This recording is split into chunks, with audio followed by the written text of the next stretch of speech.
Hello my dear students, कैसे हैं आप सब। आई होप आप सब बहुत अच्छे होंगे। तो चलिए शुरुआत करते हैं एक और नई क्लास की, जिसमें आज हम सीएनसी की एप्लीकेशंस, एडवांटेजेस और डिसएडवांटेजेस की बात करेंगे। सबसे पहले हम क्या देखेंगे? सबसे पहले इसकी एडवांटेजेस देखेंगे, यानी कि लाभ देखेंगे, क्या लाभ हमें सीएनसी मशीन आने से हुआ। दूसरा हम देखेंगे इसकी डिसएडवांटेजेस, जिस चीज के कुछ लाभ होते हैं उसकी हानियां भी जरूर होती है, तो इसकी हानियां की बात करेंगे हम, क्या इसकी हानियां रही। उसके बाद तीसरा नंबर पे देखेंगे हम इसका यूजेस, यानी कि इसके इस्तेमाल, क्या इस्तेमाल सीएनसी मशीन के रहे। अब ये तीन चीजें हमें इस लेक्चर में देखनी है। लास्ट लेक्चर में हमने क्या पढ़ा? हमने एनसी के बारे में पढ़ा, सीएनसी पढ़ा, फिर डीएनसी पढ़ेंगे। अभी डीएनसी के बारे में अभी हमने नहीं पढ़ा। एनसी सबसे बेसिक मशीन थी जो सबसे पहले आई थी, उसके बाद उसको अपग्रेड करके सीएनसी बनाया गया, और अब सीएनसी को अपग्रेड करेंगे तो डीएनसी पे जाएंगे। अभी हम सीएनसी की बात कर रहे हैं, कंप्यूटर न्यूमेरिकल कंट्रोल की बात कर रहे हैं, ठीक है। पूरा इसके बारे में पढ़ना है तो लास्ट क्लासेस जाकर के देख लेना, क्लास 1 से लेके क्लास 8 है ये, तो सारी क्लासेस आप देखोगे, 8th या 9th क्लास है ये, तो आपको सारी क्लासेस समझ में आएंगी कि क्या चल रहा है आपका, ठीक है। जो पॉलिटेक्निक 6 सेमेस्टर के स्टूडेंट है उनके लिए बहुत ही इंपॉर्टेंट सब्जेक्ट ये बन जाता है, सीएनसी मशीन्स एंड ऑटोमेशन, ठीक है। तो चलो सबसे पहले हम लोग देखेंगे एडवांटेजेस ऑफ सीएनसी मशीन। तो सबसे पहले क्या एडवांटेज है? सबसे पहला लाभ क्या है कि हाई प्रेसिजन एंड एक्यूरेसी, तो उच्च परिशुद्धता और सटीकता। जो सीएनसी मशीन आई उसका जो आउटपुट था वो काफी एक्यूरेट था, काफी एक्यूरेट था। सीएनसी मशीन जो रिजल्ट निकाल करके हमें देती थी वो काफी एक्यूरेट होते थे, एकदम सटीक होते थे, ठीक है, जो कि हम मैनुअल मशीन से नहीं निकाल पा रहे थे। अगर मैनुअल मशीन से ही हम लोग एकदम एक्यूरेट रिजल्ट निकाल पाते, जो आउटपुट हमें चाहिए था वो आउटपुट अगर हम निकाल पाते, तो हम कभी लेथ मशीन से ऊपर आ ही ना पाते। हम आज भी लेथ मशीनों पे ही काम कर रहे होते, ठीक है। ऑल्दो आज भी लेथ मशीन चलती है, लेकिन सीएनसी मशीन का इस्तेमाल ज्यादा किया जाने लगा बड़ी बड़ी इंडस्ट्रीज में, ठीक है। अभी हम सबसे पहले क्या देख रहे हैं? इसके एडवांटेजेस देख रहे हैं, लाभ देख रहे हैं। उसके बाद reduce human intervention and error. इसने क्या काम किया? जब सीएनसी मशीन आई तो इसने ह्यूमन के जो इंटरवेंशन था और जो उसके एरर थे उसको कम कर दिया। क्या मतलब है? उसका ये मतलब है कि जो मानव हस्तक्षेप और त्रुटियां में उसमें कमी आने लगी, यानी कि जो मानव गलती करता था, अगर मेरे से आप कहोगे कि सर आप हाथों से 10 पेन बना दीजिए, तो मैं कभी भी एक शेप का पेन नहीं बना पाऊंगा। आप मेरे 10 पेन देखोगे, 10 के 10 अलग बने हुए होंगे क्योंकि हाथ से बने हैं। लेकिन वही काम अगर मशीन करेगी तो 10 के 10 पेन एक साथ निकाल के देगी। उनका डायमीटर भी सेम होगा, उनकी लेंथ भी सेम होगी, ठीक है, सब कुछ बराबर होगा, एकदम एक्यूरेट होगा। तभी हमने सीएनसी मशीन का इस्तेमाल करना शुरू किया। सीएनसी मशीन क्या कर रही थी? बेसिकली कंप्यूटर की मदद से अब हम लोग काम कर रहे हैं। पहले क्या था? इंसान काम कर रहा था, अभी क्या है? कंप्यूटर काम कर रहा है। तो जब कंप्यूटर काम कर रहा है तो कंप्यूटर बहुत ही कम कर दे रहा है किसको? गलतियों को। क्योंकि अब तो हमने क्या किया? प्रोग्राम को उठाया, मशीन को दिया, मशीन ने एमसीयू में डाला, जो कि क्या है? मशीन कंट्रोल यूनिट है। और मशीन कंट्रोल यूनिट ने क्या किया? जो हमारी प्रोग्रामर की लैंग्वेज है, जो प्रोग्रामिंग लैंग्वेज है हमारी, जो प्रोग्रामिंग लैंग्वेज है उसको कन्वर्ट किया किसमें? मशीन लैंग्वेज में, या बोल सकते हैं इलेक्ट्रिकल सिग्नल में। तो मशीन लैंग्वेज में जब कन्वर्ट किया तो मशीन को यह पता चला कि जो ऑपरेटर है, जो प्रोग्रामर है, वो क्या ऑपरेशन कराना चाहता है। वो कटिंग कराना चाहता है, ड्रिलिंग कराना चाहता है, मिलिंग कराना चाहता है। तभी तो मैं बोलता हूं कि पॉलिटेक्निक के बाद बहुत जॉब्स हैं, पता नहीं आपको क्यों नहीं मिलती। तभी मैं बोलता हूं स्किल्स पे ध्यान दो, अपनी स्किल्स पे काम करो, जितना कर सकते हो, और जिससे जितनी हेल्प ले सकते हो ले लो। हर इंसान आपकी हेल्प करने के लिए बैठा है। सबसे पहले दिमाग से निकाल दो कि सब तुम्हारी टांग खींचने के लिए बैठे हैं। सबसे पहले ये दिमाग से निकाल दो। आजकल ना ये एक बुखार टाइप का मार्केट में चला दिया है कि हर इंसान तुमसे चिढ़ता है, हर इंसान तुम्हारी टांग खींचना चाहता है, हर इंसान तुम्हें मारने के लिए घूम रहा है। ऐसा कुछ नहीं है, इतना खाली कोई नहीं है। सबको काम है, सबकी फैमिली है, सबकी एक पर्सनल लाइफ है। तुम्हारा कोई रिलेटिव है, तुम्हारी हेल्प करेगा। आज मैं यहां खड़ा हूं, मैं आपको पढ़ा रहा हूं, मैंने बीटेक किया, मैं जॉब करता हूं, आपको पढ़ाता हूं, तो मेरी लाइफ में बहुत लोगों का योगदान रहा, बहुत लोगों ने सपोर्ट किया मुझे जब मुझे बहुत ज्यादा नीड थी, तभी मैं आज यहाँ हूं। बहुत से बच्चे अपने पेरेंट्स को भी दुश्मन समझते हैं कि मुझे कुछ करने देना नहीं चाहते। भाई उन्होंने आपको इतना बड़ा कर दिया, आपके जो पेरेंट्स हैं वो हमेशा आपका अच्छा ही चाहते हैं।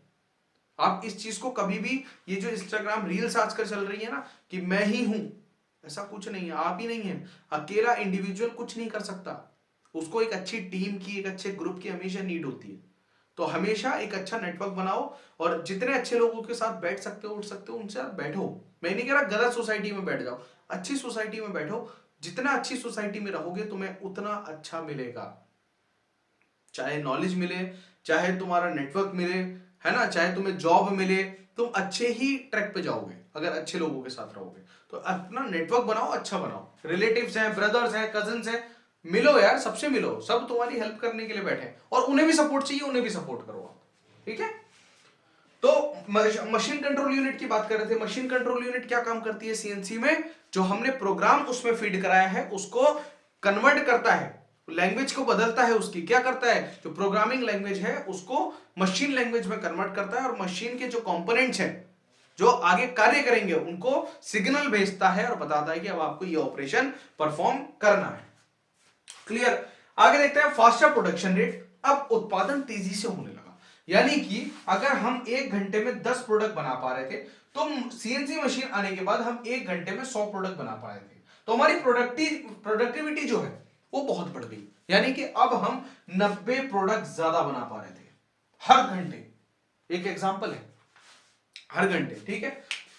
Complex shapes can be machined easily. अब कुछ ऐसी जटिल आकृतियां होती हैं जो इंसान हाथों से नहीं बना पाता, वो भी सीएनसी मशीन बड़ी आसानी से बना पा रही थी। तभी तो आपने देखा कि जो ऑटोमोबाइल इंडस्ट्री है, जो आजकल गाड़ियों की बॉडीज आ रही हैं, अंदर से जो डैशबोर्ड्स हैं वो कितने कितने एक्यूरेट बने हुए हैं और कितने बेहतर उनमें डिजाइन हैं। सब मशीनों का कमाल है, इंसान हाथ से वो चीज पॉसिबल नहीं है, ठीक है।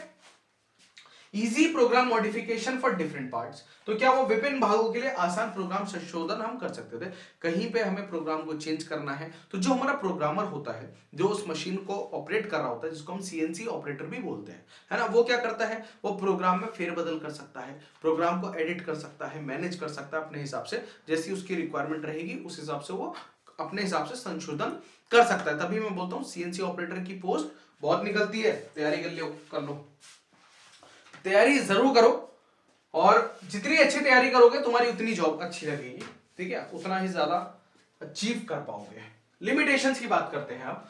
सेकंड हम लोग बात करेंगे इसकी लिमिटेशंस की या डिसएडवांटेजेस की। तो पहला हाई इनिशियल कॉस्ट है। तो जो इसकी उच्च प्रारंभिक लागत है वो बहुत ज्यादा है ना। प्रारंभिक लागत क्या है, बहुत ज्यादा है, उच्च है, बहुत बहुत ऊपर है। क्यों? क्योंकि बड़ी मशीन है और महंगी है, लेकिन आउटपुट भी ज्यादा है। Requires skilled operator.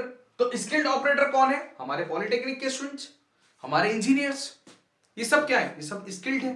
तो इसे चलाने के लिए स्किल्ड ऑपरेटर की आवश्यकता होती है। तीसरा, रेगुलर मेंटेनेंस नीडेड। बस ये क्या है कि भाई देखो, इसको नियमित रख रखाव की आवश्यकता है। तो रख रखाव तो बॉडी को भी चाहिए होता है इंसान की, ये तो मशीन है भाई। आप भी अपना मेंटेनेंस डेली करते हो ना, सुबह उठते हो, फेस वॉश करते हो, टूथब्रश करते हो, ये सब क्या आपके मेंटेनेंस की कैटेगरी में ही आता है ना। खाना खाते हो तो टाइम टू टाइम अपना जो मोबिल है वो चेंज कर रहे हो ना, इंजन ऑयल चेंज हो रहा है ना लगातार। भाई आपको सुबह में ब्रेकफास्ट चाहिए, दोपहर में फिर क्या है, डीजल पेट्रोल चाहिए, कुछ ना कुछ खाना चाहिए, शाम में कुछ चाहिए, रात में कुछ चाहिए। तो ये क्या है, ये तो बॉडी है। इसी तरीके से ये भी एक बॉडी है, इसको भी रेगुलर मेंटेनेंस चाहिए। अगर आप मेंटेनेंस नहीं करोगे तो वो बेकार हो जाएगी। Power consumption is high. अब बड़ी मशीन थी तो बिजली की लागत खपत भी ज्यादा हुई, लेकिन जब बिजली की खपत ज्यादा हुई तो क्या उससे कोई फर्क पड़ा? कोई फर्क नहीं पड़ा। क्यों भाई? प्रोडक्ट भी तो बढ़ गए। अगर 1 घंटा मशीन चल रही थी पहले और हम लोग 10 प्रोडक्ट बना पा रहे थे, लेकिन सीएनसी आने के बाद तो हम 100 बना पा रहे थे ना, तो 90 प्रोडक्ट एक्स्ट्रा मिल रहे हैं। तो अगर बिजली भी ज्यादा वो मशीन ले रही है तो उससे कोई फर्क नहीं पड़ना चाहिए, ठीक है। और तभी ये हुआ कि इससे कोई फर्क पड़ा भी नहीं। बहुत सारी ऐसी इंडस्ट्रीज थी जिनके हम आगे बात करेंगे, जिन्होंने सीएनसी मशीन को अडॉप्ट किया, लेकर के आए, और आज वो सीएनसी मशीन की मदद से ही काम कर रहे हैं। तो पता चल रहा है सीएनसी मशीन क्यों इतनी इंपॉर्टेंट है। अब बात करते हैं इसके एप्लीकेशंस की, यानी कि इसके इस्तेमाल की। तो सीएनसी मशीन कहां कहां इस्तेमाल होती है? तो सबसे पहले जो हमारे मैकेनिकल इंजीनियर्स की सबसे फेवरेट इंडस्ट्री होती है, जिसको हम ऑटोमोबाइल इंडस्ट्री बोलते हैं, है ना। सबको लगता सबका हर मैकेनिकल इंजीनियर का ये सपना होता है कि वो गाड़ी बनाने वाली इंडस्ट्री में काम करे। होता है नहीं होता, है ना। होता है, कमेंट करके बताओ कि हाँ सर हमारा होता है, किस किस का होता है बताना। तो मैन्युफैक्चरिंग इंजन पार्ट्स, ऐसा नहीं सिर्फ इंजन पार्ट, गाड़ी के किसी भी पार्ट में, गाड़ी में बहुत सारे पार्ट हैं, किसी भी पार्ट को बनाने के लिए सीएनसी मशीन्स काम करती हैं या बना सकती हैं, ठीक है। वो चाहे आप इंजन के पार्ट ले लो, बॉडी का पार्ट ले लो, डैशबोर्ड ले लो गाड़ी का, कोई भी लाइट वाला पार्ट ले लो, सस्पेंशन, ये सारे अलग अलग पार्ट हैं, उनकी अभी डिटेल में बात नहीं करेंगे। तो ऑटोमोबाइल इंडस्ट्री में सीएनसी मशीन्स का इस्तेमाल किया जाता है। उसके बाद बात हो गई एरोस्पेस इंडस्ट्री। एरोस्पेस इंडस्ट्री कौन सी, जो जहाज बनाती है। तो precision machining of aircraft component, जो जहाज के जो कंपोनेंट्स होते हैं वो भी कौन बनाती है, आपकी सीएनसी मशीन्स बनाती है। मेडिकल इंडस्ट्री, तो ये क्या मेडिकल इंडस्ट्री में क्या बनाती है, सर्जिकल इंस्ट्रूमेंट। सर्जिकल इंस्ट्रूमेंट्स कौन से होते हैं, जिनसे डॉक्टर सर्जरी करता है, किसी भी इंसान को खोल देता है, तो भाई वो भी हमारी देन है।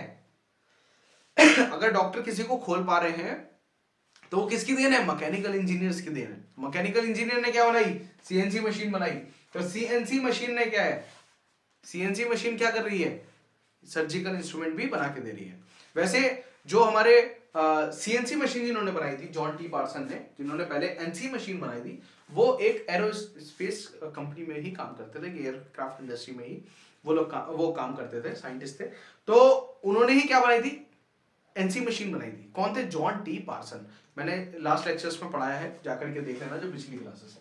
इलेक्ट्रॉनिक इंडस्ट्री में इसका इस्तेमाल किया जाने लगा। जो छोटे छोटे सर्किट बोर्ड्स होते थे, है ना, होते हैं, जो माइक्रो कंपोनेंट्स होते हैं छोटे छोटे, जिसमें हम लोग वेल्डिंग नहीं कर सकते, सोल्डरिंग नहीं कर सकते, सॉरी वेल्डिंग तो नहीं होगा उसमें, सोल्डरिंग होगी। तो जहां हम सोल्डरिंग नहीं कर सकते वहां पे सीएनसी मशीन काम करती थी, काम करती है, बार बार थी निकल रहा है आज पता नहीं क्यों, करती है और हमें वो कंपोनेंट्स बना करके देती है। तो आज हमने तीन चीजें पढ़ी, हमने एडवांटेजेस पढ़ी, इसके लाभ पढ़े, हानियां पढ़ी और लिमिटेशंस पढ़े, ठीक है। तो जो चैनल पे नए हैं सबसे पहले चैनल को सब्सक्राइब कर लीजिए। और एक और आपके लिए इंफॉर्मेशन बहुत इंपॉर्टेंट, वो ये है कि आप में से जो भी लोग पॉलिटेक्निक सब्जेक्ट्स के नोट्स लेना चाहते हैं, सीएनसी मशीन्स के सब्जेक्ट के, या इंडस्ट्रियल इंजीनियरिंग के 6 सेमेस्टर के, या और भी जो आपके लास्ट सेमेस्टर्स के सब्जेक्ट हैं, तो आप हमारी एप्लीकेशन से ले सकते हैं। आप गूगल प्ले स्टोर पे जाइए, वहां पे सर्च कीजिए एम पॉली, तो वहां पे आपको हमारी एप्लीकेशन मिल जाएगी। डिस्क्रिप्शन में लिंक मैंने डाला हुआ है, वहां से भी जाकर के आप एप्लीकेशन को डाउनलोड कर सकते हैं।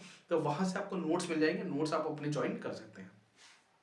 दूसरा, टेलीग्राम जरूर ज्वाइन कर लीजिएगा। जितने भी नोटिफिकेशंस होते हैं, या कोई इंपॉर्टेंट न्यूज होती है, या कोई मैसेज मुझे बोलना होता है, बताना होता है आपसे, तो मैं टेलीग्राम पे डाल देता हूँ, तो उसको भी जरूर ज्वाइन करिएगा। इंस्टाग्राम पे फॉलो करना मत भूलना, और सब्सक्राइब बटन जरूर दबा करके जाना। और अपने जो भी स्टूडेंट्स हैं, जो आपके बैचमेट्स हैं, फ्रेंड्स हैं, उनसे जरूर बताइए, आप फ्री में सभी कोर्सेज जो है वो पढ़ सकते हैं पॉलिटेक्निक के। बाकी मिलते हैं अपनी नेक्स्ट क्लास में, जिसमें मैं आपको डीएनसी पढ़ाऊंगा, डायरेक्ट न्यूमेरिकल कंट्रोल के बारे में पढ़ेंगे, अच्छे से पढ़ेंगे। मिलते हैं नेक्स्ट क्लास में, तब तक के लिए जय हिंद, जय भारत।